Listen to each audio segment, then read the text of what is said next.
અરવલ્લીથી હાલ મહત્વના સમાચાર મળી રહ્યા છે, જ્યાંથી નકલી ડેપ્યુટી કલેક્ટરની હાલ ધરપકડ કરી લેવામાં આવી છે।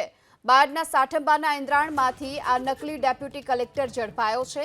પ્રકાશ નાઈ નામના વ્યક્તિની હાલ પોલીસે અટકાયત કરી છે। ડેપ્યુટી કલેક્ટર બની અને રોફ જમાવતો હતો।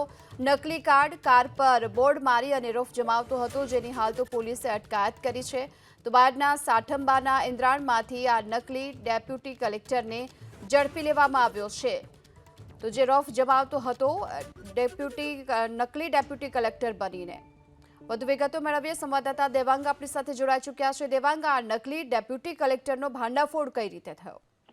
બિલકુલ, વાત કરવામાં આવે તો અરવલ્લી જિલ્લામાં નકલી ડેપ્યુટી કલેક્ટર ઝડપાયો છે। ખાસ કરીને વાત કરવામાં આવે તો જે બાયડ અને ખેડા સરહદી જિલ્લો છે, ત્યારે આજે બાયડ ખાતેથી સાઠંબાની ઈદરાસી ગામના છેલ્લા 2 દિવસથી આજે પ્રકાશ નાઈ નામનો જે ડેપ્યુટી કલેક્ટરનો જે રોફ જમાવતો હતો, તે લોકોને ધમકાવતો હતો, નકલી કાર્ડ બનાવ્યું હતું, કારની આગળ બોર્ડ મારીને છેલ્લા 2 દિવસથી ત્યાં ગામની અંદર ફરતો હતો। ત્યારે શંકા જતા જ ગામના લોકો દ્વારા સાઠંબા પોલીસને જાણ કરવામાં આવી હતી। ત્યારે પોલીસે આજે ઠગ હતો જે પ્રકાશ નાઈ તેને ઝડપી લીધો છે અને હાલ તેને બાયડના સાઠંબા પોલીસ સ્ટેશનમાં પૂછપરછ હાથ ધરી છે। જી, આભાર આપનો આ સમગ્ર માહિતી બદલ। તો નકલી કાર્ડ અને કાર પર બોર્ડ મારી અને રોફ જમાવતો હતો નકલી ડેપ્યુટી કલેક્ટર બની અને પ્રકાશ નાઈ, જો કે લોકોને શંકા જતા પોલીસને જાણ કરાઈ અને તેનો ભાંડો ફૂટ્યો।